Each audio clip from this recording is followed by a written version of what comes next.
Hey kids, you're listening to a couple of annoyed grumpoids, and this is the 138th Simpsons podcast.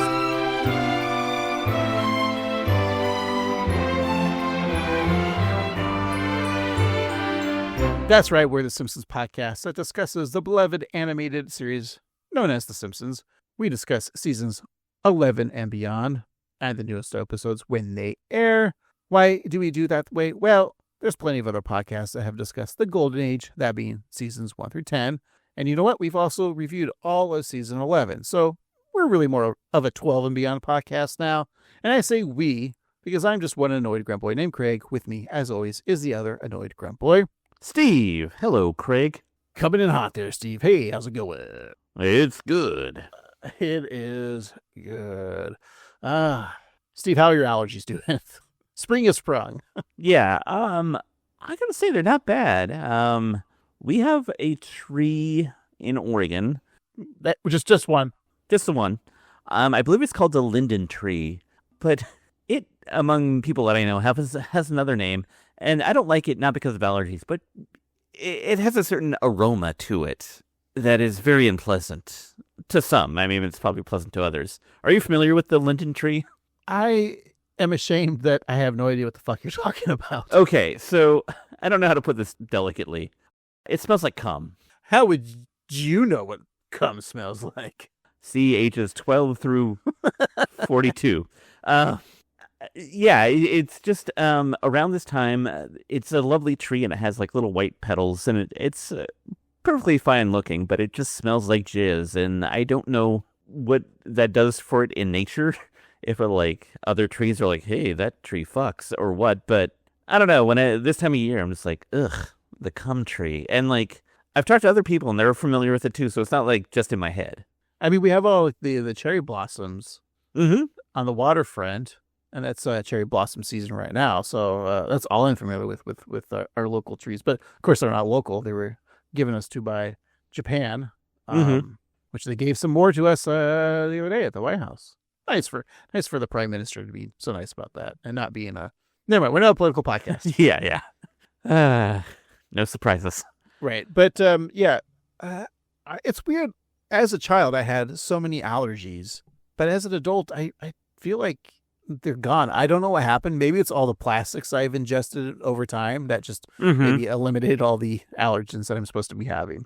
I feel like every kid had asthma too, and now nobody has asthma. Yeah, I was always... I don't know if jealous is the right word, but like... Yeah, I know you mean. I wanted one of those inhalers because it looked fun for some reason. Yeah, I was like, oh my God, that kid's freaking out. And he gets to breathe on a thing? What a cool guy. Like, I'm like, always wondering, like, what's in there? Does it just taste like cotton candy or something? Mm-hmm. I like, do they get a little buzz from it? Yeah. Apparently, I didn't know this, but Whippets are legal and apparently like you could buy like flavored Whippets at like convenience stores. Oh, really? And so there's like a ban, like in Washington State. There's a bill to pass a law, or maybe it passed, I don't know, but to ban Whippets sales. And I'm like, when did this thing happen? It's like kids are now doing Whippets. Like we did that shit, when we were kids, but we went and bought the Ready Whip and then made ice cream sundaes after we got the hit. Exactly. I don't need to make our Whippets taste like sour apple. No, if I wanted that, I'd get one of Marge's sundaes. So I know it'll be bad and not taste like it's supposed to. Right. I don't know. Just the one time I just turn on like the local news to see what's going on. Like, oh, this is what the world's going on with. I don't know. I'm stuck in my own world, like most millennials. So it's probably better in your world than out there in real land because it's bleak out there. I won't have to experience what goes on with kids these days for at least another 4 years. So pray for me is what I'm trying to say. Yeah, and I won't have to deal with it at all unless I get a divorce and start dating. Or your wife does get pregnant and she says it was probably immaculate and it's probably the new Jesus. Mm-hmm. Which so many men fall for. Not me, though. Not me. I've never fallen for that. Of course, yeah. Your daughter's black, right? Middle Eastern. Okay. All right, Steve. Let's just get into this week's episode and let's go back in time to a simpler time, actually. It really was. 2016. but not the bad 2016, the April of 2016, specifically April 24th. Steve, what were we all going to see in the cinemas? Why, it was the Rudyard Kipling classic, remade for a newer audience. That's right, it was The Jungle Book. Yeah, did you see this was the first, John Favreau directed this, right? Yes, and yeah, you're right. This is the first of the live action Disney remakes, and I never saw this one. I did. I enjoyed it, but like Jungle Book was never like my thing as a kid, so I don't have like nostalgic feelings towards that movie.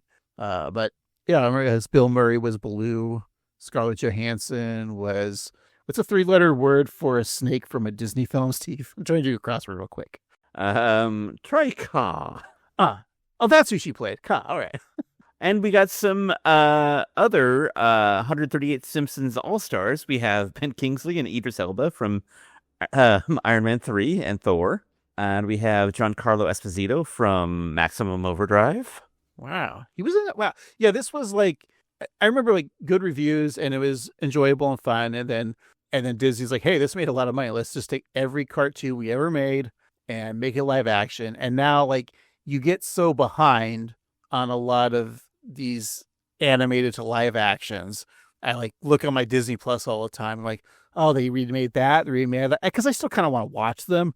But I don't know, it's just like having a job sometimes with all these movies that have been remade and me having to watch them, you know? Yep, it's like you gotta, go to your employment. And then I got to thinking, what if I was a Haitian singer? And what if I had a Canadian boy who got shot and was in a wheelchair? And might be a pedophile? Steve, what was the number one hot song on the Billboard for that week? Why, it was Work by Rihanna featuring Drake. Did they ever date? I don't think so. I think that he wanted to, hop on, but... Well, she was too old. Yeah. She was at least 18, probably closer to 21. And she was, like, working on a TV show, and it was early on, and, she's just pitching it. Well, the show didn't get picked up, so they only filmed the first episode. Exactly, right. Which is usually titled Airline Guy. Exactly, and it was inspired by the MTV dating show Ride. Which goes to our hot rock alternative for that week, Ride by 21 Pilots. I feel like we've had a lot of 21 Pilots songs on this podcast, and, we shout them out all the time, and we talk about how great they are, and they're just so, like, nice about it, they don't brag about it, they just accept the praise. Same with Rihanna, we tell her, we praise her, and she's like, you guys are she's very nice about it. Mm-hmm. I don't know why you're talking about Rihanna and 21 Pilots right now, but, well, it's because you're so nice, and you don't like to talk about yourself. Right, and I think about, characters from TV shows like, The Office, like the UK Office. Right. Not Jim, but the Jim counterpart from the UK Office. Right. You had you had Pam and you had British Pam. You mean Dawn? Dawn, of course. Yeah. But then I stopped thinking about The Office and I think of some funny Tex Avery cartoons for some reason. Yeah. Steve, what was the hot country song for that week? Why, it was Humble and Kind by Tim Quickdraw McGraw. I like how the Tim I go to is the UK Office Tim. Like, I could have done Tim Allen. Oh? He's not really humble and kind. No. I'm just saying, like, I was trying to think of a Tim name, like a famous Tim, to make those dumb jokes that we always do. Yeah, tiny. I had to, yeah, sure, right? I just had my job at the time was to figure out a good Tim, and I think I failed. Yeah, I don't think it really was effective. And yeah, you're like a male duck who's bad at his job. A drake. I mean, that's also a name for a dragon. Oh, I did not know that. Like a male dragon is called a drake, or there's just a dragon named Drake. I don't know. Steve, what was the hot dance song of that week? It was Work by Rihanna featuring that dragon, Drake. Okay, Steve, let's just go with this week's episode, Season 27, Episode 19, Fland Canyon. Homer recalls a tense family vacation to the Grand Canyon with the Flanders family. So at first, the Flanders perfection puts the families at odds, but when they get stranded and Ned and Homer have to go for help, the family finally bonds. All right, Steve, what do you say we go and make some noise and watch this episode? Boop, boop, boop. Sounds good. All right, we'll be right back. Go to sleep, little Marge. Close your eyes, start to yawn. You will wake up with the dawn. And we're back. Today we're talking about Fland Canyon. It's the 19th episode of the 27th season. It's episode 593 in the show's run. Original air date April 24th, 2016. Your nerd code is VABF12. Written by J. Stewart Burns. Directed by Michael Polcino. Showrunner Al Jean. Alrighty. Mr. Burns, we've talked about him just recently, actually. Of course, he worked on Beavis and Butthead and The Simpsons and Futurama and Unhappily Ever After, as well as working on the video games Tapped Out, the Futurama video game, and everyone's favorite, Spyro, A Hero's Tale. He's written 28 episodes, and this is number 15 that we reviewed. Most recently, we talked about Friends and Family, but we've also talked about Dogtown, Flanders Ladder. He likes to write about Flanders, Trios of Horror 30, and some others. Yeah, quite a few in our library. We still got a few more. There's a few episodes that I still can't wait till we get to, but like the Waverly Hills 90210, like I don't know why I remember that episode. Like, not fondly. Yeah, I just remember the parody of the Weezer song. That's what I remember about that episode. Homerazzi is another one, because that's where he becomes a Nazi. Sure. And then the season 27 premiere, Every Man's Dream, which is probably about Homer winning the World Series with a touchdown using a Lamborghini.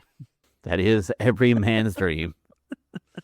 Well, getting smooched on by Bliff Danner.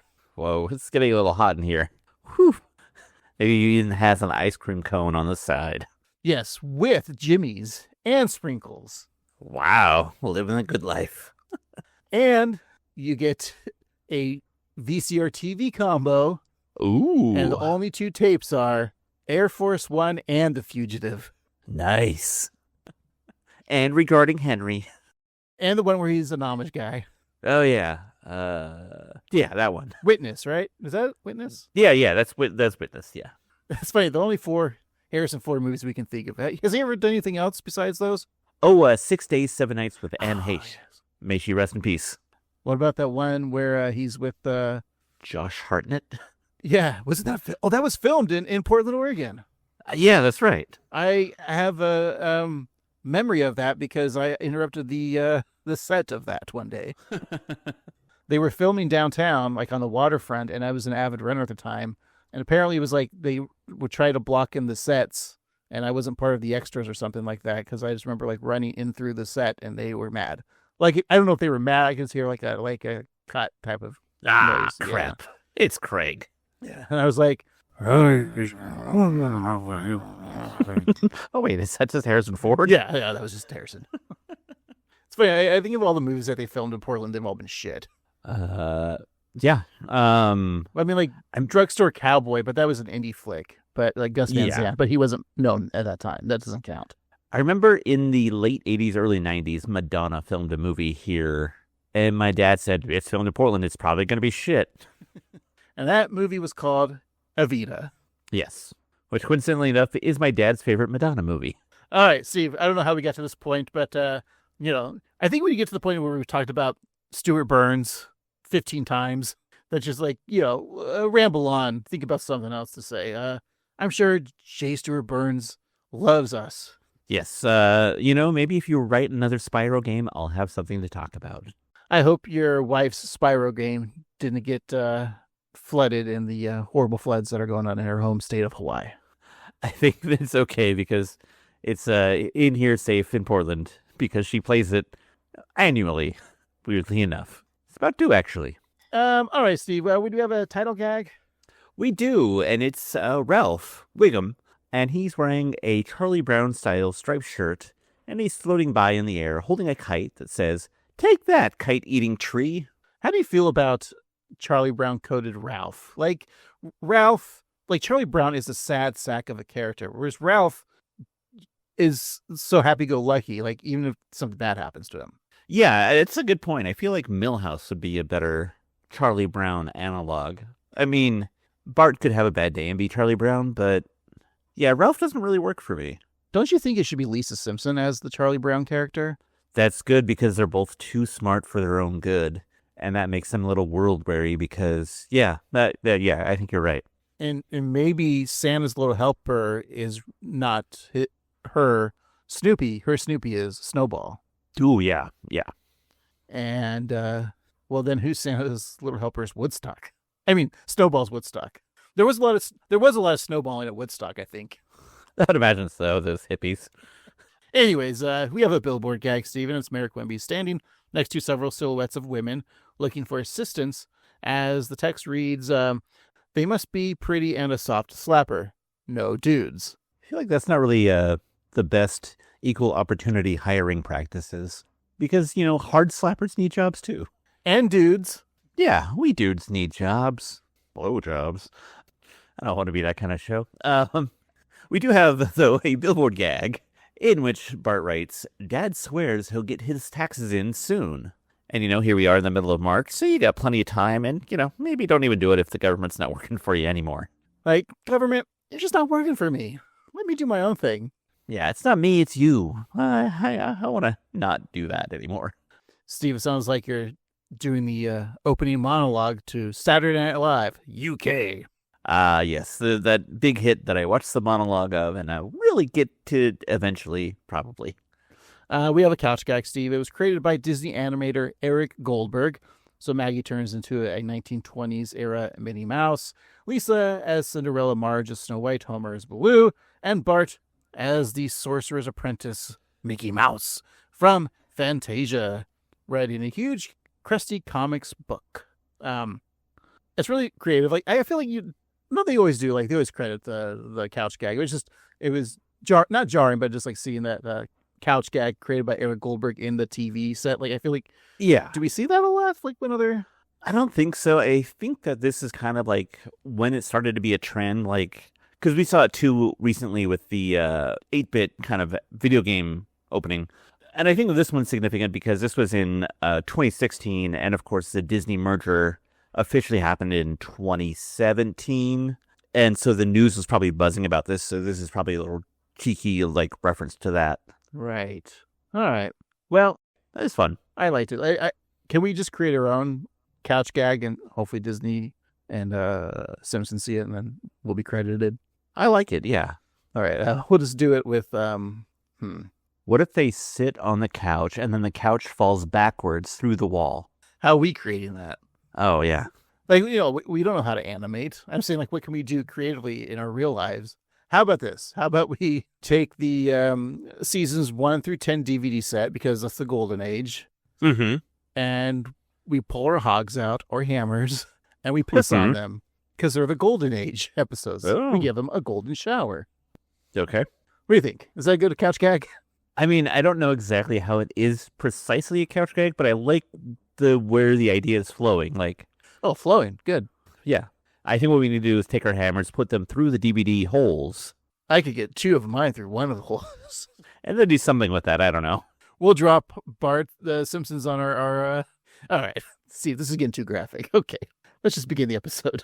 All right. And our episode begins, as it always does, very sweetly and innocently, with Homer singing a lullaby to Maggie in an attempt to get her to sleep.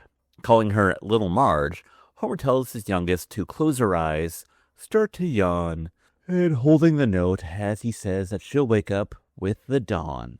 But after Maggie stares at him with wide eyes, Homer continues to sing with the dawn as he bottle feeds her in the kitchen, then in the car on a late-night drive, and through the Krusty Burger drive-thru, where they get a large order of fries. Now, I'm not a parent, but I feel like this is very relatable for parents of young children. Or parents of television characters. That's true, too. Yeah, I've never had to stay up. I mean, I've had to stay up late, but, like, we also stay up late, so it's not, like, a big deal. We're night owls over here, but, like... It's true. Our baby's actually pretty good at going to sleep, so we haven't had issues. Like, the only thing of, like, crying waking up in the middle of the night is now usually because of like teething.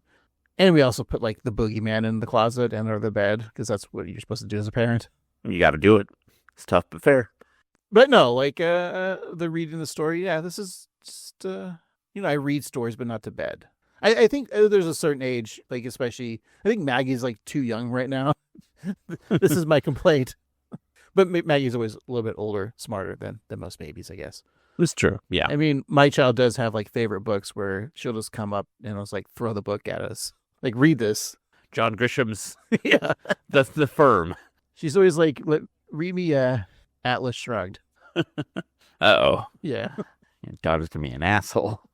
I mean, she already is. But yeah, I kind of, I would love to like drive late night to like McDonald's to get food. But thanks to the pandemic, most of those fast food restaurants that were 24/7 are now from 7 to 8 o'clock at night. They close. That's true, yeah. So Homer finally does get Maggie to sleep, gently placing her in the crib, just as Marge asks rather loudly if he got the baby to sleep, which wakes Maggie. That's another misconception, and it's not just with my child, but like loud noises and sound, a lot of times if you're talking, doesn't really wake the baby a lot. Mm-hmm. Because I'll like go into her room in the morning, and she's still asleep, and I'll be like rummaging through her shit. Not like that sounds weird, but like, getting stuff and making noise and she's still asleep. Or like we're up and like moving around, making noise. And babies are asleep. They're asleep most of the time. So, yeah. So then Maggie is holding up her copy of Little Red Riding Hood, and Maggie requests story time. But Homer just can't stand to see the wolf get punished for having a normal appetite. Very fair. So he tries to recall a story that Marge told him that will surely put Maggie to sleep. Seems Luann has been using flavored Crisco instead of butter for her shortbread cookies. Sure, they're nice and flaky, but at what cost? And this tale makes Homer drowsy, but Maggie pokes at his eyes to make sure that he's still awake to tell her a more riveting story about another little girl who got lost in the woods. But it wasn't a girl, and it wasn't the woods. Is that true about the Crisco? I think I've read that like Crisco cookies are better. So I was thinking about this, and yeah, for a cookie, it seems like Crisco would work well, but for a shortbread cookie, which is basically, because shortbread is basically flour and butter, I wouldn't use it. I wouldn't use shortening for that, just because you want that buttery flavor. But for like a chocolate chip cookie, you could probably sub in Crisco. And it's also a cookie. It's not healthy anyway, so make it right as decadent and fattening and unhealthy as possible. Yeah, and like I feel like you're kind of like it's 6 and 1/2 the dozen of the other with like Crisco and butter because they're both high in fat, and so just live it up. Go with whatever you want. Use bacon grease for all I care. Anyways, as Maggie sucks her pacifier enthusiastically, Homer shares his tale of once upon a time before Maggie was born. The chance for Homer to have a man cave flew out the window. We jump back 2 years prior in front of the Springfield Skid Row, where if you were homeless, you'd be home by now. While as the houseless folks warm themselves around flaming cans branded with the website garbagecanfire.com. It's not a real site. Although, wouldn't it have been hilarious if that was like Fox, if it just led to Fox.com? That would be. A lot of times these websites come up on The Simpsons and they're not real websites. And we don't actually have an official website. We don't have annoyedgrandboys.com, which we should. Mm-hmm. But what if we just got garbagecanfire.com and that led us to like our socials or like our YouTube page? Mm-hmm. I think it's perfect for this podcast. We are a Garbage Can Fire. Yes, we are. All right, Steve, go on GoDaddy or Bing Daddy or whatever daddy it is that buys websites and buy that for us, all right? GarbageCanFire.com. All right. All right, thank you. I'll go on daddyfuck.com and get to work. So a bus from the First Church of Springfield pulls up full of kind souls who are sacrificing their Saturday afternoon to help clean up the impoverished area. One such volunteer is Homer, who is wearing a sweatshirt that says Springfield and features a picture of Blinky, the three-eyed fish. It's a good sweatshirt. He states that when God came for Sunday, he said nothing, but now he comes for Saturday. Ned Flanders, who is, of course, joined by Maude, who has not yet been killed by Homer, or has not yet died, we'll say, feels that it's bad enough of Homer to complain on the bus, but to do it in front of the unfortunates is so upsetting it curls his mustache. Excuse me. I have a grape to pick. Please, go ahead, fan, listener. So this is 2 years prior to the current Simpsons, right? Yes, as of when the episode aired. So we didn't learn about Blinky, the three-eyed fish, until Homer's Odyssey from seasons 1, episode 3. So how would Homer have a three-eyed Blinky on his sweater if it's not been introduced yet? Maybe a wizard did it. Always blame the wizards, from Grand to Harry. I mean, they're both very hateful, or come from places of hate. Well, you know what I have to say about this. Boy, I really hope somebody got fired for that blunder. Let's see, when did we allow internet nerds into the chat? I don't know, but I don't like it. He just, slithered away. It's weird. All right. But, good point, nerd. Yeah. Maybe there's just an allusion to three-eyed fish. All right. Well, Homer suggests that Ned take some biblical advice and zip it, just like Moses heard from that burning bush. One down on his luck fellow hugs Homer, thanking him for teaching the scripture. Lenny and Carl, meanwhile, are sweeping several hypodermic needles. Lenny has never felt so satisfied. But as Carl points out, the source of Lenny's joy is most likely from that needle that stabbed his ankle, rather than just the acts of kindness. Lenny can see the appeal of long-term drug use as he slumps on the ground. He offers to sell all his personal belongings to Carl for $5. I would have liked it if Carl was just like, what the hell? And just handed him $5. Yeah. I want that money back. But that seemed like, it got to me. Like, not like ow, but like, like the imagining a used needle on the street. Oh, God, yeah. I'm like, take me now, Lord. I don't want to know what happens. I remember I used to work in downtown Portland, near several public parks, and we had a little bit of a cutesy little drug epidemic a few years back, and it was real bad, and I was always so concerned with, stepping on something or, using, we would have to, like, clean bathrooms, and sometimes there'd be needles there, and I'd be like, oh my God. So yeah, I'm glad that it worked for Lenny, but I was so afraid that something like that would happen to me. So yeah. Maybe it did. We just haven't had your intervention yet. I mean, maybe, but if you do want any of my stuff, I mean, I'll give it to you for $3. I kind of have too much clutter. I don't want to. Also in the background, there's a billboard for a Batman v Batwoman with the tagline, "This time, it's for custody." So, which Batwoman is it? Because if it's the original Batwoman, that's Kathy Kane, and that's Bruce Wayne's aunt, I believe. So that's kind of weird. Yeah, and even Barbara Gordon, well, that's Batgirl. Okay, that's Batgirl. Okay, I stand corrected. She's not yet a woman and not yet a bat, but a girl. Was that Britney Spears song called? Yes, that was Datney Spears. Hit Me Baby One More Time, Joker, Toxic, Poison Ivy, the rest. Yeah, we get it. Let's continue. So 2 hours later, that actually felt like 8, Reverend Lovejoy thanks everyone for thinking of others. And Homer mutters about his wasted Saturday while Timothy presents the award to the most selfless cleaner, Ned Flanders. And the prize for that award is a trip to the Grand Canyon. Homer mocks surprise that the guy who did the best job won. Meanwhile, Lenny takes another hit of those sweet, sweet drugs. It's a good line from Homer, of course the guy who did the best job would win. Yeah. Ned checks out the pamphlet for the Grand Canyon, advertising that you can hike, raft. Man, that's about it. Ned observes that the gift certificate is for 2 families and invites the Lovejoys. So as the Reverend stammers, Helen stands in his view behind Ned and Maude, waving her hands to say no, and pantomiming shooting herself in the head, and then writing on a piece of cardboard, "Not Flanders."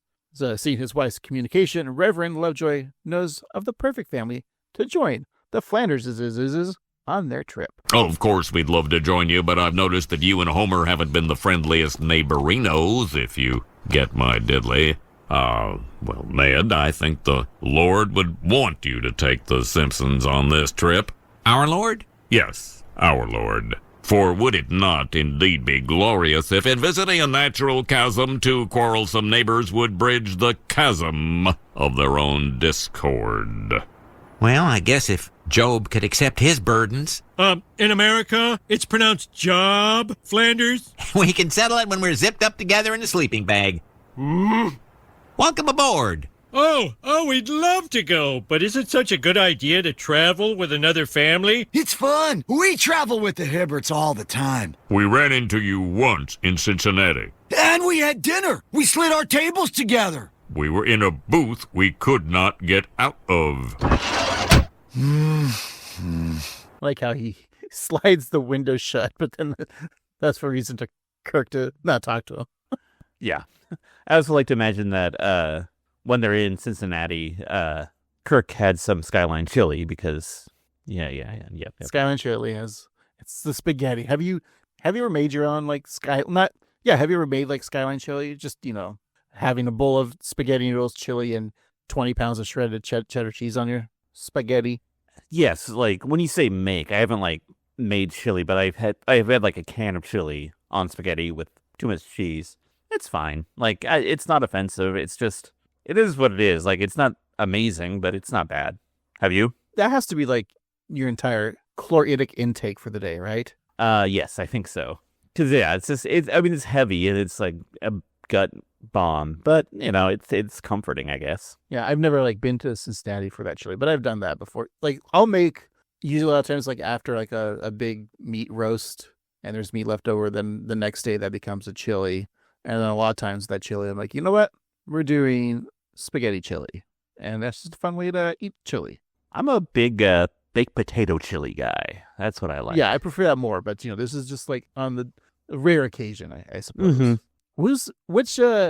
Which city is it has the pizza where they just cook the dough in the sauce and then they put the toppings on cold? Is that St. Louis style, maybe? Is it St. Louis? I don't know. I know that there's a lot of like weirdly specific regions of pizza in that area. If I knew about that style back when we worked at the pizza place we were kids, we definitely would have tried that. Oh, yeah. All right, Steve, I did the unthinkable. What'd you do? I looked it up. Oh. It's actually Ohio Valley style pizza. Aha. Yes, Ohio Valley style pizza is made with cold toppings sprinkled over square crust that has been covered with savory or sweet tomato sauce. It originated in Steubenville, Ohio, Maud. Sorry, she just walked by. And it's served in parts of Ohio, Pennsylvania, West Virginia, mostly near the Ohio Valley in those region states. Created by Primo DiCarlo. It sounds good to me. Like, I like the idea of like the cheese starting to get melty, but not completely. Like, it works. Yeah, just throwing on some cold pepperonis. Mm-hmm. I think I'm going to try this one of these days. We should have a pizza bake-off for the Patreon. I thought you said we should have a pizza party, slumber party. Ooh, yeah. Get pizza, ice cream. We'll watch G.I. Joe, the movie. Excellent. And we'll watch Masters of the Universe. Mm-hmm. And then will you bring over your He-Man toys and Turtle toys too? Yeah, I guess so, but only if you let me play with your action figures too, and like the cars and the castles and stuff. No? Okay, fine. You'll get them dirty. Yeah, you're probably right. Then we could also build a pillow fort, and we could stay up past 11:30 to watch. We'll watch Carson, and then we get to watch Letterman afterwards. My parents won't let me watch Letterman, so I'm excited. And what else can we do? I have the Power Pad for Nintendo, so we can play track and field. There's so many potentials with the Power Pad. I can't wait to see all that we can do with the Power Pad. And I'll bring some Surge soda, but I can't have any past 8:30. You know why? Because you'll wet the bed. All right, sounds good. Let's go back to the episode, Steve. Alrighty. So Marge thinks that going on the trip with Homer will help him and Ned learn to get along. But Homer replies that she said the same thing about him and Bart. But Marge corrects him, saying that it was a judge who said that. Homer scoffs, remarking that if judges were any good, they'd be lawyers. So Homer reluctantly agrees to go, provided they have a safe word, should Ned get too annoying. So he suggests octopus, but Marge wants another word, as she isn't comfortable with things that have hidden beaks. As they board the bus, Homer sternly demands that it's octopus or nothing. Do you think that's another safe word that they use in other places too? Like while they're I see what you're gonna say. Yeah. Yeah. fucking. Yeah. Okay. What other animals have hidden beaks? Some chickens. Tom Servo. Crow. Yeah. The ostrich is the only hidden beak I know. Yeah. Because they like to hide their heads. I think Marge is mistaken too because like octopuses or octopi, they have beaks. They don't hide them. They're proud about their beaks. I'll be honest with you. I didn't know octopuses had beaks. They're very small, and I think it's also. Did you know that they don't have tentacles? They have arms. Well, it's because they're fucking aliens. They're not from this planet. We all know this. It's true. They're weird alien species that are actually controlling the rich elite. And Major League Baseball. Don't even start on Major League Baseball. This whole like having to watch MLB, I can't figure it out, and it's too much money now. ESPN Plus, and then you gotta get the other thing. Yeah, don't get me started. I'm gonna have to start pirating baseball games. How do you do that? I'm assuming you have to go to Pittsburgh. All right. So back in Maggie's room, Homer holds up an action figure of 8-year-old Bart and 6-year-old Lisa, collect them at every age, telling Maggie that after 10 hours of driving, he saw the most glorious of sights. No, not the Grand Canyon, but the restroom facilities where Homer has a very long Tom Hanks-style orgasmic pee, while Lisa uses the ladies' room, Bart pees outdoors, and a bear politely holds it in the men's room while it's occupied because the Pope is clearly shitting in the woods. So Homer returns to the station wagon, then takes a sip out of his bottle of water, and then, having to pee again, runs back to the toilet. The action figure bit at the beginning is very great. Yes. I like 8-year-old Bart and 6-year-old Lisa, which I hope we get to see those action figures soon. Mm-hmm. You'll have to make a whole line of them as little kids because they've changed outfits when they're that age many times. That's true. I really would love a Jimbo, a younger Jimbo with the bunny rabbit on a shirt instead of the skull. That's very cool. Did the orgasmic pee though? I mean, I feel like we've talked about it before, but that when you're like holding it in so long is especially like drunk. Oh yeah, drunk pees. Mm-hmm. Like when you're like finally being transported back from bar to home, and then when you get home, you're just like, oh my god, this is great. Especially when you're on like home ground too. Like, it's nice. I remember many days of drunk at home, and instead of using facilities, just going outside. Mm-hmm. There is a liberation in that, true too. Yeah. Yeah, which is weird because we lived in an apartment complex on the 3rd floor and just peed on someone else's. No, I didn't do that, Steve. I probably didn't though. I did drink a lot, so who knows. But number 2, we definitely pooped off the balcony, and that we weren't drunk for that. No, that was just showing our dominance. Yeah. So looking at the tourist area, Marge comments that it's like Disneyland for thin people. Lisa, meanwhile, flips through her book, 10,000 Places to See Before You're 10, sharing with Bart that the Grand Canyon was created by erosion and prior to 1871 was known as the Big Canyon. Bart, wearing an awesome green shirt that says a yawn, tosses the book into the canyon, causing Lisa to cry. Aw. I've never been to the Grand Canyon. Have you? I've seen it from an airplane. Oh, that's something. I've been to Arizona, but I never was like, I'm going to take 2 hours and drive to the Grand Canyon. But no, I've seen it so many times, especially on the Brady Bunch. Sure. And that one 4-episode arc where they're lost in the Grand Canyon. Yeah. I get the gist of it. Yeah, that's kind of how I feel. It's like, yep, it's deep, it's big, it's a canyon. I'm good. We're not there yet, but Homer's right. We should just fill it in. It should be a landfill. All right. I don't know what our president's doing right now, but let's get him to think about doing that. I don't know. Like, that seems like a little wacky for our current president, but maybe he'd be down with it. Not a political podcast. Just put all the Epstein files in there and it'll fill it up. Yeah. It wouldn't take long because, yeah. That's Anyway, so seeing Bart's bad behavior, Homer decides against his usual choking and instead grabs a nearby rattlesnake, whipping the reptile at the boy. So Bart responds by throwing several scorpions at Homer, and Homer whips the scorpions away with his snake. And both father and son laugh at the fun, if perhaps deadly, good time they're having. So Marge straightens out the rattlesnake and tells the boys to turn their heads slightly so they can see this majestic beauty of the Grand Canyon. I just love how Marge politely straightens the rattlesnake. Yeah. That whole bit with the snake and scorpion just reminded me of like, wasn't there a fight in the movie they were doing, the nail gun fight? Yeah. This kind of reminded me of that, like them being mad at each other and then having a good time. Like, it's a fun dynamic that Homer and Bart will occasionally do. Yeah, probably one of my favorite scenes of the episode, honestly. Yeah. But like I said, Marge straightens out that snake and tells the boys to look at the Grand Canyon. Okay, so Homer, who is still covered in scorpions, is impressed by the potential of the natural wonders, noting that it's been suggested that they're running out of space or garbage, like I said, and yet this canyon sits empty. So Ned and his family arrive on the scene, and as we'll hear in this clip, Marge can't help compare Bart's behavior with Rod and Todd's. Go tell it on the mountain.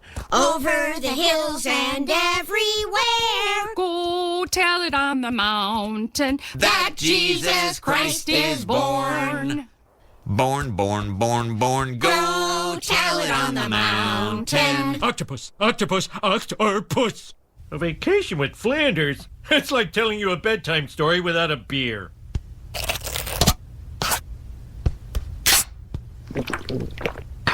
Now, where were we?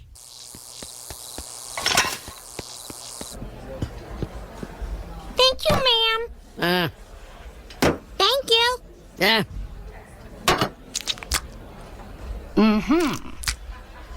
Am I such a terrible mother that my son doesn't even know to say thank you to a waitress? Come on, honey. What do you say? You want me to lie and say I'm thankful for chicken and veg when I wanted whiskey-battered bourbon bangers? Whiskey battered bourbon bangers. Whiskey battered bourbon bangers.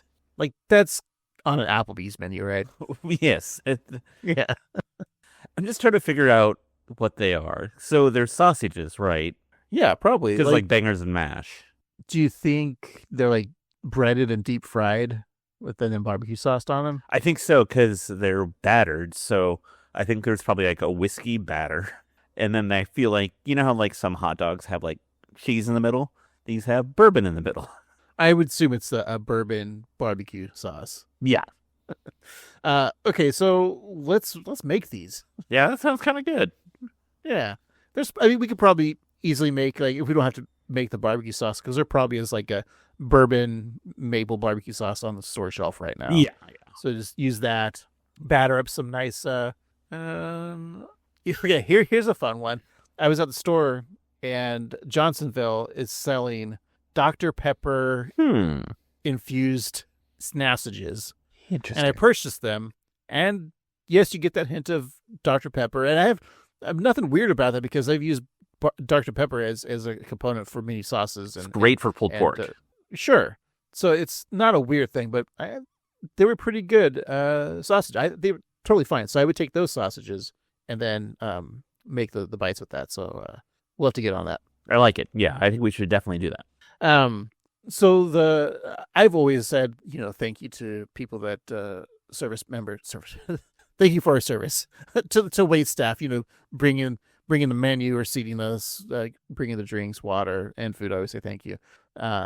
At first, I thought Maude was complaining that Bart started eating right away without grace. Mm-hmm. I feel like they would have said grace before they started chowing down. Yeah, I think so. They definitely would, and yeah. But I like this too because it's still a thankless thing, even though I say thanks. Even it points out like the waitress is still like, like she knows. She just like, this is, she hears it every day. It probably doesn't mean shit to anyone if like you're a waiter, right? Yeah, I often wonder about that because like I am a bus rider. I ride the bus every day, and whenever I'm exiting, I always say thank you. Because I think it's a nice thing to do, but I wonder if the driver cares or gets like tired of it. And I'm wondering also if I'm just doing it so other passengers think that I'm a good person, or if I'm genuinely doing it because I am a good person, and I truly don't know. Do you thank your doctor every time they give you a rectal exam? I do, and I also expect a thank you if I give him one or her. What about like a lap dance? You always thank the stripper afterwards. I think you should do, right? Yeah, I think so. Yeah, it's been a pleasure, ma'am. Yes. No tip this time. Thank you. Thank you is a tip enough. No, yeah, it's good to just be polite, I guess, is what I'm trying to say. I think gratitude is very important, and yeah, thank you. Thank your customers, or thank your servers, people, and your bus drivers, and your strippers, and your doctors. If you got an attitude, then you can prove you got a gratitude. Ooh, I like that. Stay in school, get on drugs. Yes. Drop in, tune out, and turn me on. So Marge tells Bart to just say thank you. And the Scobos restaurant server Cora adds that her son never said thank you, and now he's on death row. And just then, the power flickers off and on, and the server Cora corrects herself, saying that her boy was on death row. See? And now you can never thank your executioner because you're dead. That's right. So thank your executioner before you die. Mm-hmm. You can't take it with you. So that evening at the Grand Canyon Hotel, the Simpsons all share a bed. Homer is splayed out, snoring loudly. And in the next room, Ned, Rod, Todd, and Maude all lay on their bed, wide awake and naked. Ooh. They were not naked, Steve. Ned still has his like little stocking cap on, like such a cartoon thing of like the sleeping cap. Have you ever? I've never had one, but I can't imagine wearing a sleeping cap. I think they wore them back then because there was no such thing as central heating, Right. in houses, so you had to bundle up. And I'm always worried that three ghosts will come haunt me. Of course. Show me the true meaning of Christmas. Anyway, so they're all laying in bed, wide awake, and Rod asks his dad when the noise will stop. So Ned offers the boy a round of pink ovals, and each kid swallows one.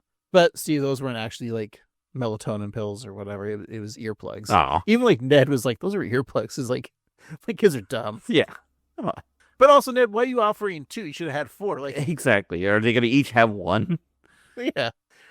Each put one in and lie on your side where the one doesn't have a bud. I mean, it would be more comfortable, I guess. Or what if they were pills and there was like, and Ned was like, those were suppositories. Use suppositories. Keep them up there just in case. Well, in the morning, Homer looks over the canyon and impressed that he's found something that he'd like to look at longer than the car wreck he witnessed en route to the national park. Marge tells Homer to hurry before they run out of mules, which Homer assumes is what they're having for breakfast. After putting on the required foot booties, both the Simpsons and the Flanders family check out the clear glass observation display. Homer looks down to find Bart under the glass, exposing his whole ass.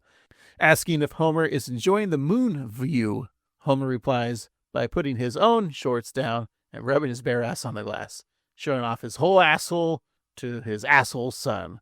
Then one ranger squeegees the glass while the other tases Homer. Bart cackles with laughter as Marge, Ned, and Maude all hide their faces in embarrassment.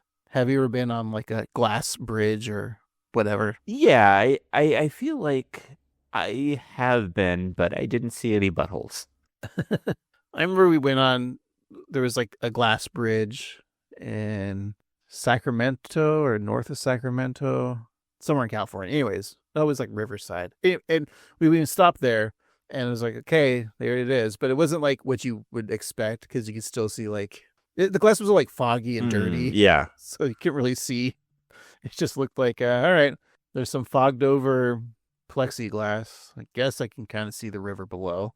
All right, let's go. Yeah, I don't think glass, it seems like so novel in theory, but in reality it's just like, yeah, whatever. I would like a glass house, but make sure there's no stones around it. I like a stone house with no glass windows. I'll hide away from everybody. You want a castle? Yeah. The moat? Yeah. All right, let's move to Lake Scotland. They probably got some for sale. I like it. So at the station to buy mule ride tickets, Marge expresses concern about all the waivers she has to sign. Homer assures her that it's a well-funded national park and that people there are completely safe. And behind him, a man hanging on a cliff loses his grip and falls toward the ground, several boulders falling behind him, followed by the entire mountain crumbling atop him. And now, Craig, last week we had a situation where we had Bart and Ned at a fishing hole, and there was a guy climbing a mountain, and he also fell. I like to imagine it's the same guy. I'll ask more about the guy that fell in a minute, though. But I did some fun research. Here's where we're going to learn some information on this podcast. We are a learning podcast, after all.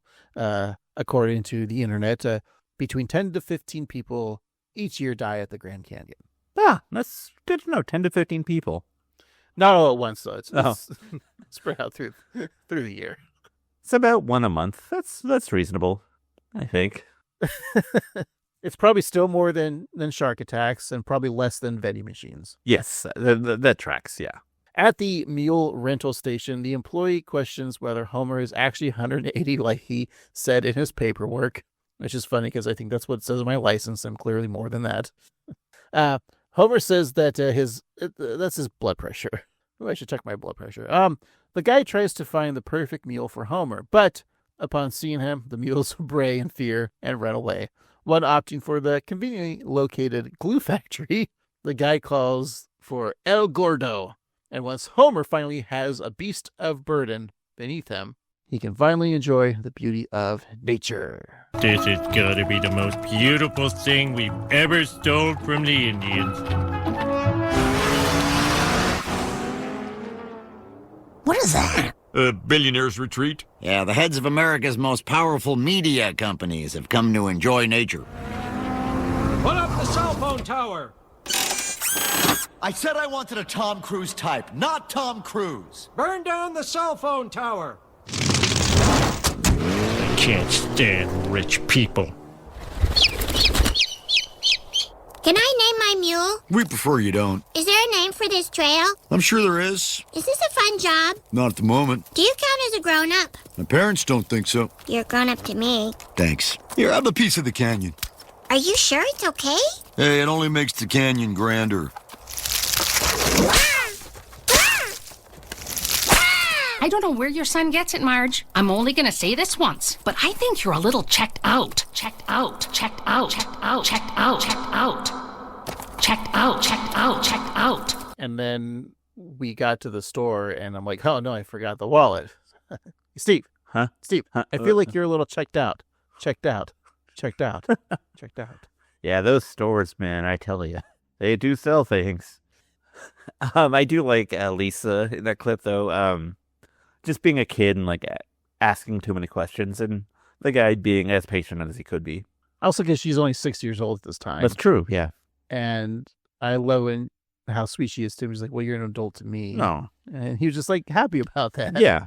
I still don't feel like I'm an adult. And I remember, like, talked to my dad in the past 20 years, once or twice. Mm-hmm. But, he's said that stuff too. He's like, I don't feel like I still feel I'm like 13 and I'm supposed to go play Little League tomorrow morning or whatever, So, yeah, like, it's weird that millennials are a weird group of people, right? Like, we still feel like we're in the 90s, yet some of us are grandparents, some of us are new parents, some of us aren't, like, we're still in that lifestyle of like the 20s, and not like in a bad way. No, yeah. But like, whereas other generations, I think Gen X is kind of like that too, but like the boomer generation and so on and so forth is like, you had to be married by you were 22 and 23. You had to have kids, in your 30s, you're already like ready to retire. You're balding and you're fat. I think you make a really good point. I think that we in Gen X are like the first generation to like kind of see that adulting kind of not work out, and just kind of accept the fact that like we're not sure what we're doing and we're not going to pretend anymore. And I think it kind of works better because I'm relatively happy and I'm a man baby. I mean, I'm a man baby. I'm not like being smooth. Yeah, we are the I don't give a shit generation. Mm-hmm. I think I know we talk about age and generations all the time on this damn podcast, but like the Gen Zers they worry too much, Yeah. I mean, they have very good reason to worry because we are leaving nothing for them in their future. But chill out, guys. It'll be fine, or not. I don't know. We got fucked over, and you're gonna get fucked over, but we're still not gonna blame ourselves. Millennials don't do that. Yeah, it's all the boomers' fault. Everyone else's fault except our own. Exactly. So that's our lasting legacy to this glorious planet we call Epsilon 12. Is that the name of this planet? It will be in 6 months. So Marge argues to Maude that her kids aren't the definition of perfection either, and Rod and Todd share at that since it means that they have room for improvement.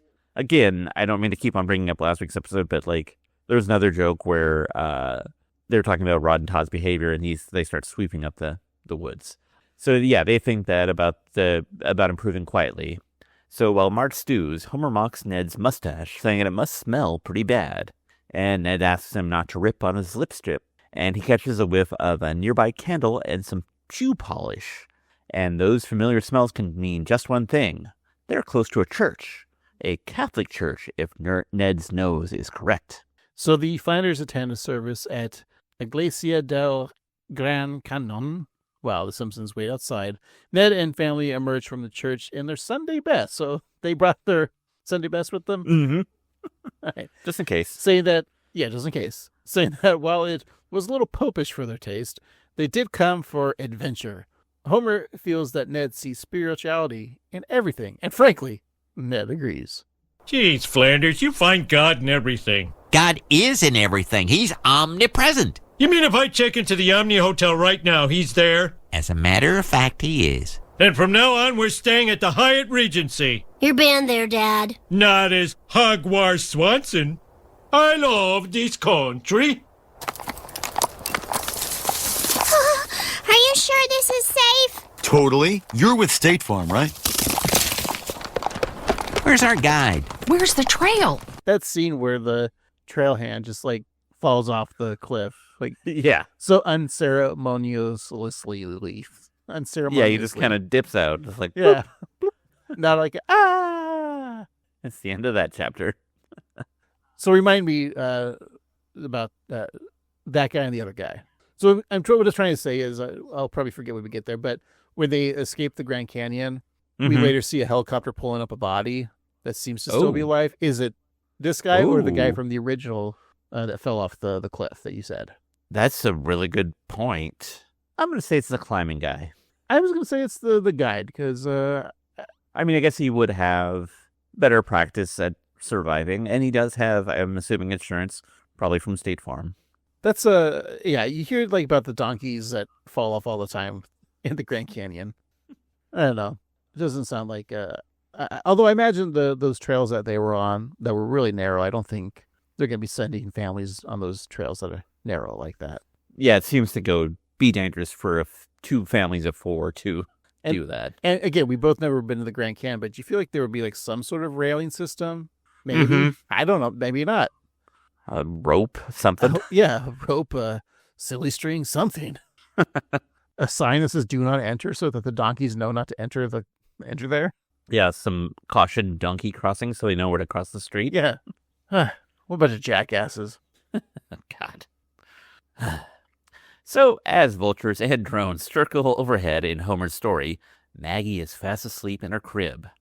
But Homer's shocked to find Big Maggie, a.k.a. Lisa, sitting there eager to hear the rest of the story. She digs through her memory chest to find her piece of canyon among a found feather, a Rubik's Cube, and a conch shell. And so Lisa finds the rock, which has been signed by the ever-mysterious Alberto. I like the callback when he freaks out when Lisa's there and calls her Big Maggie, because in the beginning it was Little Marge. Yeah, Lisa doesn't have any autonomy. Well, if Bart came in, he could have said, it's boy Lisa, but that wouldn't make sense. Yeah. Homer continues his flashback with night falling in the Grand Canyon, and both families are figuring out what to do without a guide. Homer points out there are no bars, and Marge assumes he's referring to the cell phone coverage, but Homer checks his device to find that in addition to lack of drinking establishments, they are also without cellular service. Ghostbusters Afterlife stole that joke. Really? Yeah, Simpsons did it first. Of course, yeah. Way to go, Ghostbusters. If you haven't seen Afterlife in a while, so they're traveling to the little town that they go live in. Carrie Coon's like driving the car, and Finn Wolfhard's like, oh man, there's no bars. While he's looking at his phone, and she's like, there better be bars, because she's an alcoholic single mother. That's right. I'm going to say The Simpsons did it better. I think so. Well, it's a good laugh from that movie for me. But I equate it with that because I haven't seen this episode. So here we go. Yeah. Where does that movie fall in the Ghostbuster hierarchy? 3. It's 1, 2, 3. That's when they came out. Okay. That's all I need to know. I think they go in order of release for like best to non-best. Best to worst. Okay. Lady Ghostbusters is better than that one then? Answer the call. Different universes, so it's not a part of my... Okay, that's fair. Sorry, Paul. I know you're listening. Paul Feig, the director. Yeah, he's a big fan. He's wearing a suit. So as Marge points out that most of their food was with the guide's mule, Maude is relieved that someone packed a bunch of whitefish salad. So she opens up the container marked Simpson, and it bubbles with mold. Homer bravely offers to eat some, adding that if he dies, everyone will know that it was bad. And Ned thinks he and Homer should perform another brave act, go out and find some help. So Bart pleads with his Uncle Ned to be very, very careful, adding that if Ned doesn't come back, he'll be incredibly sad. And Homer brings attention to where he's standing, and Bart replies by hugging the mule that's behind him and asking the animal to also be very careful. Now here's another instance which, like last week, we talked about how Bart respects Flanders more than Homer. And so in these episodes, it's a nice continuation of the respect, and from the movie, like you said, of Bart and Ned having more of a father-son connection than Homer and Bart. Yeah, I think it's a really good point. So Homer and Ned head out, leaving Marge and Maude with the kids. And due to his night terrors, Todd is awoken by the frightening realization that he forgot to ask God to bless the mailman. So Maude explains that he's neither awake nor asleep, but somewhere in between. She asks if the Simpson kids ever have night terrors, and Lisa responds that she will now that she knows what they are. And Bart, meanwhile, is the nightmare for other children, such as Milhouse, who is in his bedroom and is used as a puppet with his head spinning around and around and around. A very funny scene, I thought. Have you had a good night terror in a while? It's been a few months, but I think I did, and I think I, almost punched my wife by accident. Almost. By accident. Sorry, I was doing air quotes. Life. Asleep. Yeah, I know I've had a few of those paralyzing dreams. It's the you feel like you can't move and you're trying to scream but you can't. But I haven't had them recently. I think it's because I microdose before bed, and that helps. Yeah, that does actually help me as well. I drink a micro brew before I go to bed, right? Is that what that means? I swallow one micro machine every night before bed. I talk really fast and then I pass out. And it's a race in your toilet in the morning. Yep. Whee! What were you thinking with micro machines? Here's something small that you can swallow, kids. Yeah. Choking hazard, the toy. Hot Wheels are too big. Meanwhile, I had a shit ton of micro machines and I loved them. So as they walk under the night sky, Ned asks Homer if he's ever seen the stars shine so bright. So the beauty of the Lord is blessed. He then envisions his image of his creator with his white beard and 5 fingers pointing and creating the stars. Homer has a similar vision, but with God creating the stars by firing a shotgun into space until the Almighty runs out of ammo, tossing his weapon and thereby creating the moon. He creates the Big Dipper there with the shotgun. So Homer offers his body for warmth, but Ned discovers a community nearby, meaning they just might be saved. Listen, Flanders, this trip has given me time to think. If I die here, you're welcome to live in my carcass for warmth. I'm not living in your carcass. Oh, come on. You make it sound like a bad thing. Look, we're saved. We just go down there, get some food, and help returning to civilization.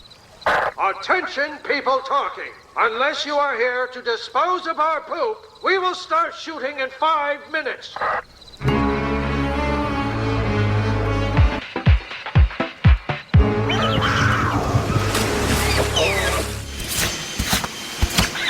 How is that even camping? 'Tis easier for a camel to pass through the eye of a needle than a rich man to get into heaven.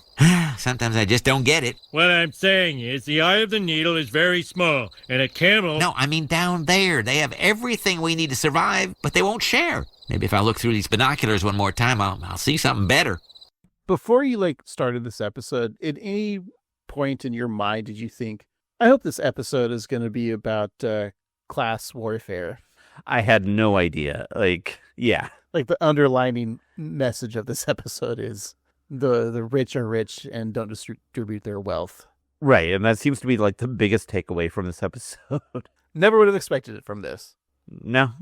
But the bit that Homer's talking about the camel and the needle, and Flanders not listen, he understands the allegory, but Homer right. trying to explain, because Homer's I'm being smart here. Yeah, and he's being religious, so Ned should get it. Right. So Ned looks once again through his binoculars to witness a server carving a piece of stuck pig and serving it to a rich asshole and then tossing the rest of the pig with just one piece taken off and throwing it in the water. And it looks like it's just the skin, not even like meat. Right. Ned is stunned, rightfully so, and Homer declares that they need to go in there and steal what they need. As Ned debates himself about whether stealing is worse sin than coveting his neighbor, Homer thinks they should try things his way, and Ned agrees before realizing that they never really tried things his way. But it's too late, as Homer is already rolling down the hill as if it were the Springfield Gorge. So he bounces off some hard rock, some cacti, then lands on some more scorpions. And he wonders out loud if all they can do is sting. He then learns that the scorpions can also pinch. Finally, Homer and Ned infiltrate the makeshift glamping community with text representing HBO, the Car Chase Channel, Channel Ocho, Netflix, Tragedy Central, the Cheese Channel, and a sad tent pitched for NBC. Aww. If this was today, though, it'd be CBS, right? Yeah, it'd be Paramount Plus. Yeah. And that's it. So Homer and Ned raid the supply tent, filling a raft with candelabras, fresh cheese, a donkey, and other vital items. But as they make their escape, Homer and Ned are shot at, and then they soon learn that they've loaded too much stuff into their watercraft. So Homer tosses out unnecessary items such as life vests and salad forks, and they are on their way. And once they make their way downstream, Homer and Ned sing a little Guess Who. No sugar tonight for their coffee. No sugar tonight for their tea. We took all their fancy cheeses. And their tasty charcuterie. Trout solo. Ba-da-da-da-da-da-da. Ba-da-da-da-da-da. Da-da-da-da-da-da-da. Da-da-da-da-da-da-da. Ba-da-da-da-da-da-da. Ba-da-da-da-da-da. Grand Canyon, yeah! I got a complaint. Uh-oh. Okay, so Homer grabs a fish, and he has a trout solo, which is fine. But wouldn't you have a bass solo? Wouldn't that just make more sense? Isn't that a funnier joke? Yeah, of course it is. So why didn't you write it? Maybe I should. I mean, I did, in my head. Maybe. But I do like them taking the fish out of the bear's mouth and replacing it with a charcuterie board. That's funny. Well, maybe because trout fishing in the Grand Canyon is like world class. That's possible. Yeah, I offering didn't. year-round opportunities for rainbow trout. The 15.5-mile stretch, below Glen Canyon Dam is a top blue ribbon fishery with other trout found near tributary mouths like Bright Angel Creek. Fishing is best during low sediment, clear water conditions, if I can remember correctly. Yeah, I mean, I didn't think about the low sedimentary, what you just said. So yeah, I think when I get around into it, you're right. It should have been trout. Mike Trout, right, from the California Angels of Los Angeles, Anaheim. Exactly, yes. I know that player's name. I've heard that before. I think it was a crossword clue or something. But, you could be right, because bass fishing in the Grand Canyon is primarily focused on smallmouth bass. It is an invasive species thriving in the warming Colorado River, particularly below the Glen Canyon Dam, which we just discussed. But bass fishing occurs in the first 60 miles downriver of Les Ferry with water when water's clear. So I'm not sure if that's where they're actually at right now. Yeah. They didn't bring that up in this episode, and for that they're going to get minus 12 points for my review because of that. Tough but fair. I'll accept it. Sorry, I know all these facts about fishing. It's just that's my brain. Yep, you're Mr. Fisherman. My real name is John, and I'm a fisherman. Of course, yes. So Homer tosses the trouts he used for the trout solo into the water, and the fish takes a bite out of the raft, but luckily Homer stole a roll of NBC Sports stickers that work to patch up the hole. He then tosses the stickers to Ned, who tapes a bottle of champagne to the back of the raft, opening the bottle to propel him forward. But Ned comments that he and Homer make a great team, as he finds Homer swimming in the path of the raft, swallowing the sparkling wine as it shoots out. Thank God. I was a little nervous that alcohol was going to waste, but thank you, Homer. Yes. I also, we don't often see Homer and Ned getting along. Like, I'm thinking about like when they went to Vegas. That's probably about it. But when they are working out together, or like when they are friends, it's nice to see. They're the regular Felix and Oscar of this show. Yes. One's a grouch and the other one's a black and white cat. So the men return to their families, presenting a fancy breakfast. Ned shouts, "Come and get it," and his voice echoes through the canyon until it breaks the glass viewing bridge once again. So Marge and Maude run to the meal, impressed to find tablecloths and caviar, and Lisa is drawn to the heaping plate of bacon, chowing down on the cured pork product. And in the present day, Maggie takes out her pacifier to object, but Homer explains that this was before Lisa was a vegetarian, and Lisa adds that she had the arteries of a 20-year-old. At least they acknowledge that, and I'm okay with that, so we're good there, Simpsons. Thank you, internet nerd. Go back to Reddit. For channel way! I would like when they do episodes that are set in the past, when Lisa is 8 and under, or 7 and under at least, I want there to always be a scene where she's eating a shit ton of meat, just for fun. I think they've done it before, but like, it would be great if like there's a dinner scene where they're like, yeah, like when she's like 5 and Marge is like, here's a pork chop, here's some bacon, here's a hamburger steak. Would you like some vegetables? She'd be like, ugh, no. I think it'd be a very sweet moment where like Homer and Lisa bond over bacon. Like just like a little moment where like they're like, yay, bacon. That's a good sales pitch. I like that. Yeah. All right. Call up Mike Reese. Or who's the showrunner now? Is it Selman now? Yeah, sure. Ted Selman. I mean Mike Selman. Mark Selman? Frank Selman. Matt Selman. Matt Selman. I knew it was there somewhere. You get there though. I got there, yeah. All right. Lisa eats bacon. Got it. Okay. But don't tell me because I said I would only do the voice of myself, me, Paul McCartney, as long as Lisa stayed vegetarian. Ding-a-ding-a-ding-a-ding-a-ding. It's in the past. It's like if we went back in time and gave your girlfriend a wooden leg. Oh, yeah, that one. Okay. So there's a man being lifted, like I said earlier, and we were discussed this. I think it's the guide, and you think it's the first guy who fell. Mm-hmm. Either way, someone's alive and someone's dead. That's right. So Homer tells his mule, El Gordo, that he will miss him. He then envisions the mule as a majestic steed, neighing on his hind legs. And El Gordo has a vision of Homer as well, as a large sack of heavy rocks. Man and beast go on their separate ways, and Ned wonders if the adventure he had with Homer that he just experienced will have a lasting effect on their relationship. And in the present day, Ned wishes that he and his neighborino were just a bit closer. Well, Homer, you think this will be one of those vacations where the friendship we made will last forever, or start eroding the minute we enter our cars? Flanders, like all friendships between men, in the end, it's up to our wives. Mm-hmm.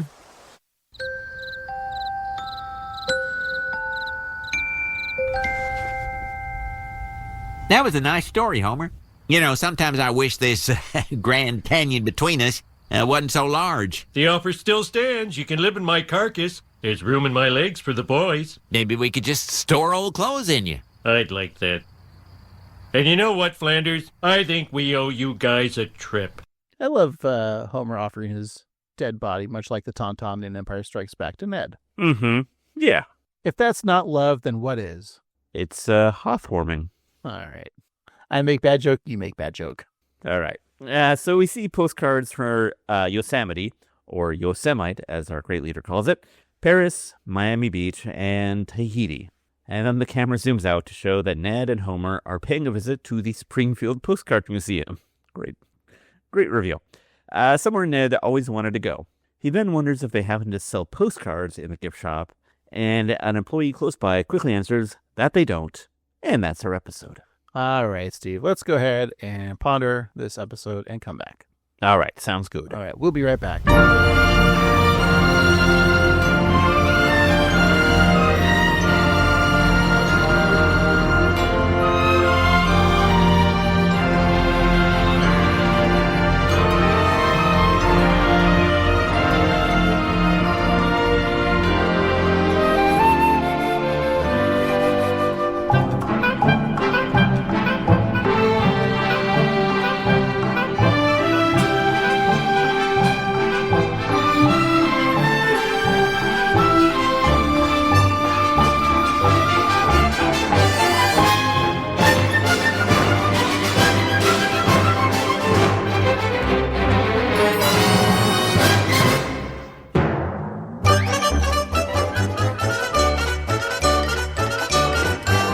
we're back. All right, Steve, let's wrap up this week's episode of Fland Canyon. We'll talk about some of our favorite scenes and jokes, maybe find a most valuable jokester, and give it a review.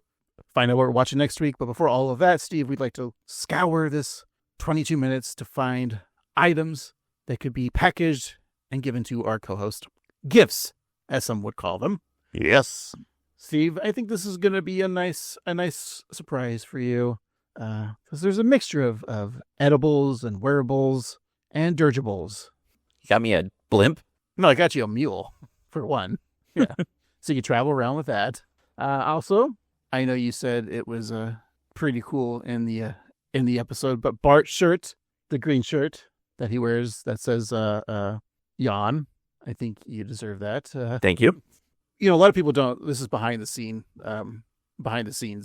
pod. But, when we go on breaks, people assume we probably go get a drink of water, go to use the facilities. But no, Steve and I usually just sit across from each other and have fights. So, my fear of snakes. So I got you a rattlesnake, and I got myself a box of scorpions so we can have a scorpion rattlesnake fight during breaks. After you're going to build yourself an appetite. So I thought I made this last week when we announced this episode, but in this Tupperware is a white fish salad. So go ahead and enjoy that whenever you want. Oh, thank you. It's nice. Smells nice and ripe. And finally, when you're sitting out on your patio at night looking at the stars and you feel like you need more stars, I got you the shotgun to make more stars in the sky. And lastly, but leastly and mostly, I thought, you're not much of a camper. And if you did go camping, you'd probably be more for the glamping. Sure. So I went to that site where all those studios have their campsites, and I was able to steal the NBC tent. Nice. It comes with a DVD box set of Suddenly Susan and Veronica's Closet. Looks like I do too. I also come with a Suddenly Susan and yeah, okay. We all know you jerk off to the Blue Lagoon. That's right. Brooke Shields. Sexiest, right? Okay. Craig, I got you some gifts as well. I got you a piece of apparel, too. I got you Homer's Springfield sweatshirt with Blinky. Nerds be damned. I got you some whiskey-battered bourbon bangers. Oh, baby. And to wash that down, I got you a giraffe stuffed animal with a Duff beer hidden inside. And you can hide that in your baby's crib. I also got you some scorpions and rattlesnakes so we can battle back and forth. Nice. And, of course, I got you something else to play with. Bart and Lisa action figures, aged 8 and 6. You see, I was going to get you those, but I knew I was going to get them. And you know what? I will invite you over to our pizza slumber party, and you can play with my little Bart.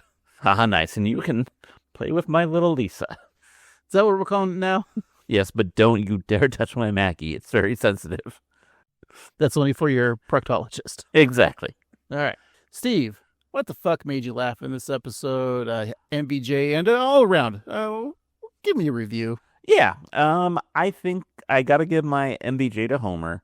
I like the Homer and Bart dynamic with the rattlesnakes and scorpion fight. That was a lot of fun. And I also like just the Homer and Ned of it all. Going down to Skid Row and Homer complaining. I like it when they become buds and they have the trout solo and they just have some good times.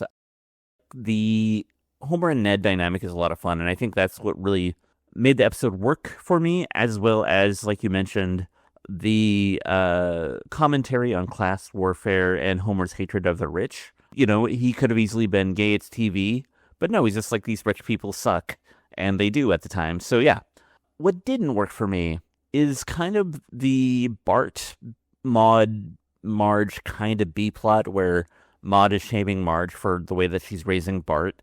I don't think it really went anywhere, and I think it could have gone somewhere, but it just kind of flittered away to nothing. I did like Lisa in the guide, and what little Lisa had to do in the episode. She was fun. So yeah, I think that this is a good episode, not a great episode for me. And it's hard not to compare it to last week's episode, and I think I liked last week's more. But I think this was effective enough. I think it's kind of replaying some old hits with Homer and Ned being opposite and learning to find common ground. But I think it works. It's fun enough. And so if I had to give it a ranking, according to my research, a mule can like carry about 20% of its own weight for about 15 to 20 hours a day. And if Homer is canonically about 240 pounds, I know his weight varies a lot, but we'll say 240, which is actually a very reasonable weight to be. I'm going to say the mule would have to weigh about 1,200 pounds. So out of 1,200, I'm going to give this an 850. What are your thoughts, Craig? All I heard was 240 is a reasonable weight, so thank you, Steve. Of course. I feel reassured. So I blame you for liking this episode. Okay. I liked it more than you, and here's why. Last week, you felt that the episode that we watched, Better Off Ned, right? Yes. Okay. It was a story by Al Jean, and you had theorized that it was possibly a pitch that Al came up with for a Simpsons film. Right. And that got to me because I felt that this episode also similarly has that feel. Like, this is a very cinematic episode because they go to the Grand Canyon. I think they filmed it in Technicolor too. It looked very much like that 1950s Technicolor. Yeah, and they do, like, there's one shot where they reveal the canyon, and it is very cinematic. And there is, like, a movie script in here. And I think you're right. It suffers from that, as you said, the Bart not thanking people and being thankful with the Maude and Marge stuff. And I agree. That's kind of the one point I'm like, well, this didn't really play out that well. But in general, this could be, if this was a long, like, 90-minute episode with Homer and Ned really connecting, like, have to be in the nature element where all the creature comforts are gone and them opening up to each other, kind of like they do with, like, Looking at the Stars is that scene. But there is, like, inklings of a great movie in this. It's the road trip movie. It's Homer and Ned showing that they actually are a good companion to each other, of friends. And the fact that, like, Ned surrenders his, like, religious thoughts too of, like, well, I can't steal, but he is literally, like, being Robin Hood here. It's that old, he's stealing from the rich to give to the poor, but it's that old, the old adage of the beggar that steals the loaf of bread to feed their starving children. That's what he's doing. And, that's the question is, like, is that the moral thing to do, even though he stole it and that's morally wrong? But it's for the better cause. And Ned faces that in this episode. And this could have been, I think it needs to be a longer episode. I think it needs to be a 2-parter or a 90-minute episode to really get those feels. And that's why I think that Bart fight really, and Homer with the snakes and the scorpions really remind me of the nail fight, the nail gun fight in the movie. So there is a lot of similarities from the movie to this. And I actually enjoy this episode, and if we're talking like MVJ wise, I think you have to go with I think you're right, Homer, because the story structure too I like. It's the telling the story to Maggie, and I don't think we really have a lot of episodes where they do this bookend pieces, and the sweetness of Homer at the end of the episode still telling Ned to live in his dead carcass is very funny. The favorite scenes that you also brought up. Similarly is of course my favorite scenes. But yeah, I think this episode is very good. I also feel bad for the two people that fell, and we don't know which one lived or died. But you see what I'm saying? Like, there's very much a potential for, like, this felt like a feature film. I think you're right, and I think you make a good point about it needing to be longer, because you'll notice there are fewer clips in this episode, and it's because I didn't feel like there's a lot of content to pull from. And I like what we pulled, but I think there could have been more. So yeah, I think that this whole story could have been more fleshed out. And it would be fun to see Ned and Homer brave the elements a bit more. Maybe they have to spend, like, overnight, and they have to build a fire, and they have to do, like, all the things that they do. Yeah, I see what you're saying, and I think you make a really good point. But favorite scene still is the beginning with Lenny and Carl and the heroin needle. Yes, that's hilarious. And of course, Homer's orgasmic pee. But yeah, and that weird too, like, subtle, like, we talked about it in the episode, and you brought it up in your review as well, is the rich versus the poor with the corporations. That could have been a well fleshed out idea if this was a feature film. That being said, if I'm going to rate this episode, Steve, I had to look up how much mule rides were through the Grand Canyon National Park's lodges. And this was through December 1st to February 28th prices. So I don't know what the new prices are, but they depart at 10 a.m., but you got to check in by 8:30. So that's an early morning. So you're just standing around for a couple hours, I guess. Steve, ballpark, what do you think the cost to ride a mule? I'll let you know. This includes taxes and surcharges. And of course, it is subject to change without notice. But you get a souvenir water bottle. So think about that. It doesn't say what brand. I'm imagining it's those old plastic ones that probably give us cancer from the 80s. I gotta assume, I almost don't want to say, because if you say the right thing. I know, this is what I'm afraid of. It's like I'm going to lowball it or highball it. Right. I will just give you this. The ride costs $192.96 per person. I will say that is more than I was thinking. I was going to say, my initial thought was like $60. And then I was like, that seems low, but I don't want to say $100 and way overshoot it. So $190 feels like a lot. $200 to ride a fucking jackass. And that's probably off season too. It says December 1st to February 28th. Yeah. Yeah, this is the downtime. People aren't going to Grand Canyon now. So it's probably closer to $250, $300. This probably be. Does the weather really change that much though? So it's probably a good time to go. Yeah, I wouldn't want to go in the summer. In fact, it's probably cheaper in the summer because no one wants to go, in the middle of July. Anyway, so yeah, $200 to ride a fucking mule. All right, so out of $200, you know what? I think I'd pay $60 to ride a mule. So you're like you said. So I'll give this episode a $60 out of $200. Number wise, that's a horrible score, but right. I'm not paying $200. I'm only paying $60 to ride a goddamn horse. Mule, I don't know if you whatever. get to ride it, but for $50, I got a guy down in Tijuana who can give you a great donkey show. I'd rather go to Tijuana than the Grand Canyon. I'm sorry, America. That's better. It's got a better government in too, and it's all around better. So, all right. So that's our review for Fland Canyon. While Steve didn't like it as much as I did, I still say this is a nice companion piece. Watch this one and Better Off Ned. Great companion episodes. So we kind of create our own little mini movie right there with those two episodes. There you go. Yeah. All right. We did it, Steve. We did it. We invented the movie. But next week, we got to see if we can invent another movie. That doesn't make sense. How about we just watch another episode of The Simpsons? And I'm going to propose to you right now, Steve. Oh, boy. I'm getting on my knee. Every once in a while, Getting emotional.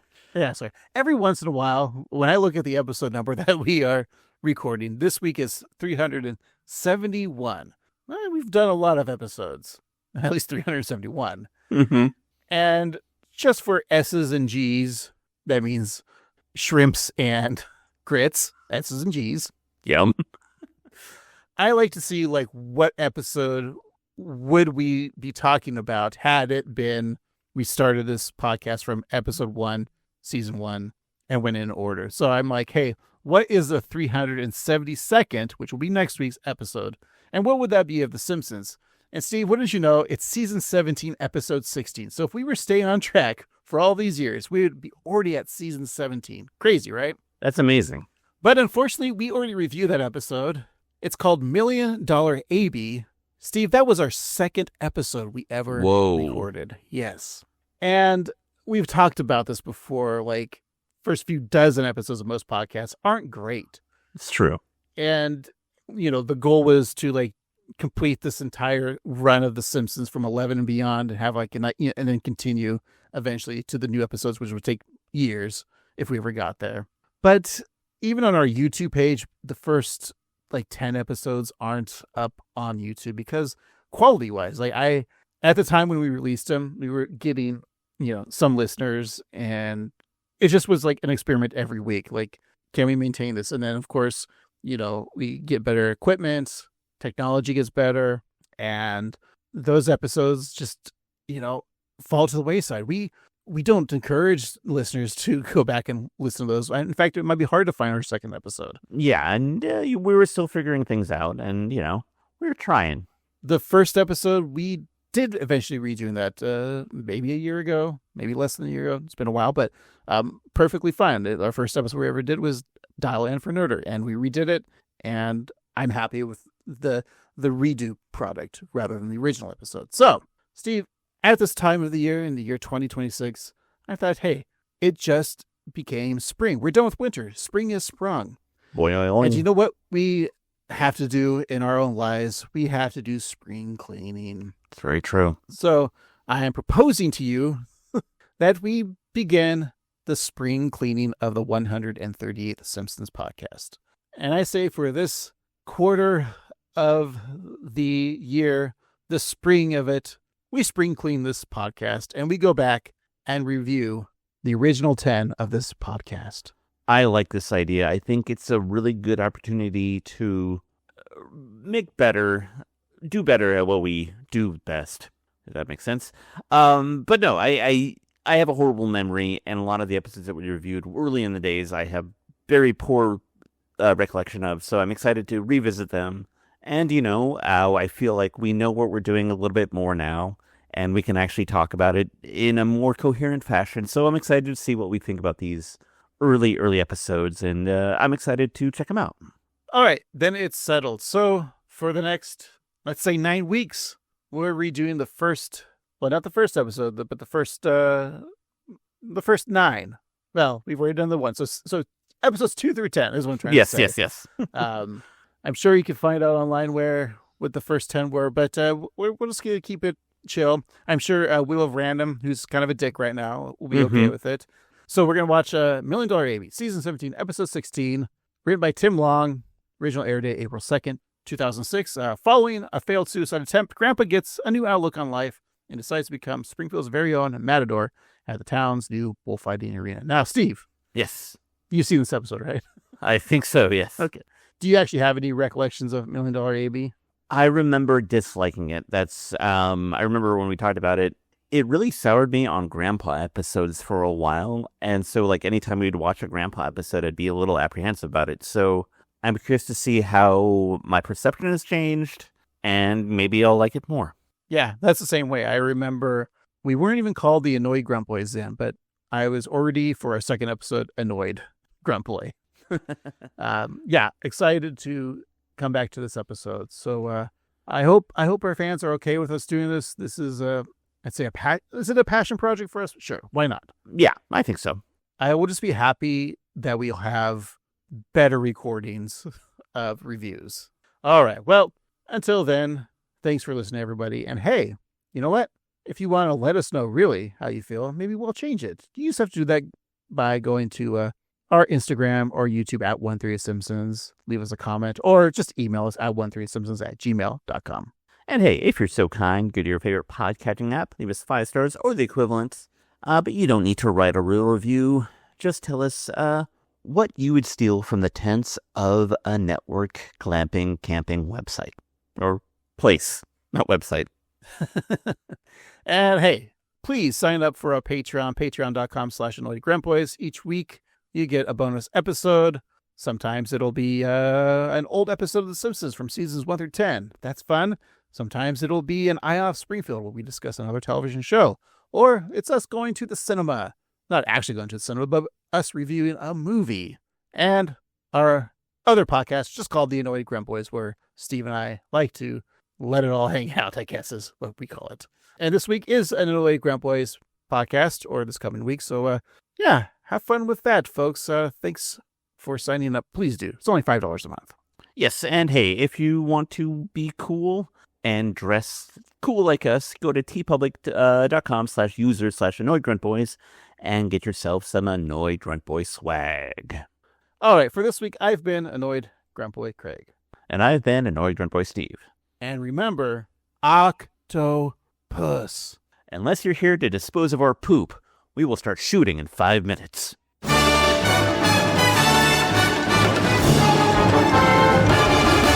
I wanted whiskey-battered bourbon bangers?